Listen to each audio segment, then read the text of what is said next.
गुरु पुष्यामृत योग हा ज्योतिषशास्त्रानुसार अत्यंत शुभ आणि मंगलकारी मुहूर्त मानला जातो. या योगामध्ये केलेल्या धार्मिक कृती, पूजार्चा आणि दानाचे फळ दुप्पट होते.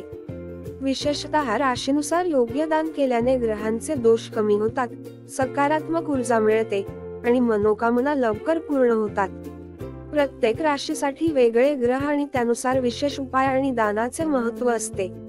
गुरु पुष्यामृत योगाच्या दिवशी राशीनुसार कोणते दान करावे आणि त्याचा जीवनावर काय परिणाम होतो याबद्दल सविस्तर माहिती जाणून घेऊया. पण त्याआधी जर तुम्ही चॅनेलला सबस्क्राईब केलं नसेल तर नक्की करा आणि बेल आयकॉन वर क्लिक करा, जेणेकरून आमच्या नवनवीन व्हिडिओचे नोटिफिकेशन तुम्हाला येत राहील. 1. मेष राशी. मेष राशीचे स्वामी मंगळ ग्रह आहेत, जो ऊर्जेचा आणि साहसाचा कारक मानला जातो. गुरु पुष्यामृत योगात मंगळाच्या शुभ फळासाठी लाल वस्त्र, गहू, तांबे आणि मसूर डाळ गरजूंना दान करावी. हनुमान मंदिरात गुळ, चण्याचे दान केल्याने ऊर्जा वाढते आणि संकट दूर होतात. याशिवाय लाल फुलांनी हनुमान चालीसाचे पठण करणेही लाभदायक ठरते. 2. वृषभ राशी. वृषभ राशीच्या स्वामी शुक्र ग्रह आहेत, ज्यामुळे सौंदर्य, संपत्ती आणि सुखासाठी दान महत्त्वाचे ठरते.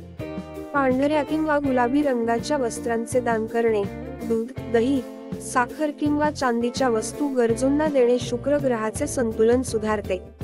घरामध्ये देवी लक्ष्मीला पांढऱ्या फुलांची माळ अर्पण करणेही फलदायी ठरते. 3. मिथुन राशी. मिथुन राशीच्या स्वामी बुध ग्रह आहेत, जो बुद्धिमत्तेचा आणि संवादाचा कारक आहे. या राशीच्या व्यक्तींनी हिरव्या रंगाशी संबंधित वस्तूंचे दान करावे, जसे की हिरवी भाज्या, फळे किंवा तुळशीची रोपे. गरीब विद्यार्थ्यांना वह्या, पुस्तके दान करणे आणि बुध मंत्राचा जप करणे फायदेशीर ठरते. 4. कर्क राशी. कर्क राशीचा स्वामी चंद्र आहे, जो भावनांचा आणि शांततेचा प्रतीक मानला जातो. गुरु पुष्यामृत योगात दूध, साखर, तांदूळ किंवा पांढऱ्या वस्त्रांचे दान करणे चंद्र ग्रहासाठी लाभकारी ठरते. 5. सिंह राशी. सिंह राशीच्या स्वामी सूर्य आहेत, जो आत्मविश्वास आणि यशाचा प्रतीक आहे. या दिवशी तांब्याच्या भांड्यात जल अर्पण करून ओम सूर्याय नमः मंत्राचा जप करावा. सोन्याच्या वस्त्रांचे, गव्हाचे किंवा नारिंगी फळांचे दान केल्याने प्रतिष्ठा आणि यश वाढते. गरिबांना तूप किंवा तेलाचे दान करणे ही शुभ मानले जाते. 6. कन्या राशी. कन्या राशीचे स्वामी बुध ग्रह असल्याने शिक्षणाशी संबंधित वस्तू दान करणे अत्यंत फलदायी ठरते. विद्यार्थ्यांना वह्या, पुस्तके, पेन किंवा अभ्यास साहित्य दान करावे. हिरव्या भाज्या किंवा फळांचे दान करून बुध ग्रहाचे दोष दूर करता येतात. गायीला हिरवा चारा देणेही शुभ मानले जाते. 7. तुळ राशी. तुळ राशीच्या स्वामी शुक्र ग्रह असल्याने पांढऱ्या वस्त्रांचे, चांदीचे किंवा गोड पदार्थांचे दान केल्याने लाभ होतो. देवी लक्ष्मीची पूजा करून तुपाचा दिवा लावावा आणि पांढऱ्या फुलांनी सजावट करावी. सौंदर्य वृद्धीशी संबंधित वस्तूंचे दान करणेही फलदायी ठरते. 8.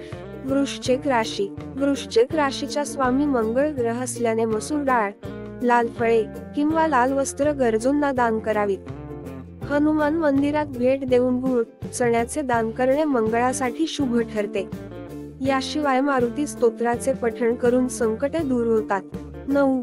धनु राशी. धनु राशीच्या स्वामी गुरु ग्रह असल्याने पिवळ्या रंगाच्या वस्तूंचे किंवा गोड पदार्थांचे दान करणे फलदायी असते.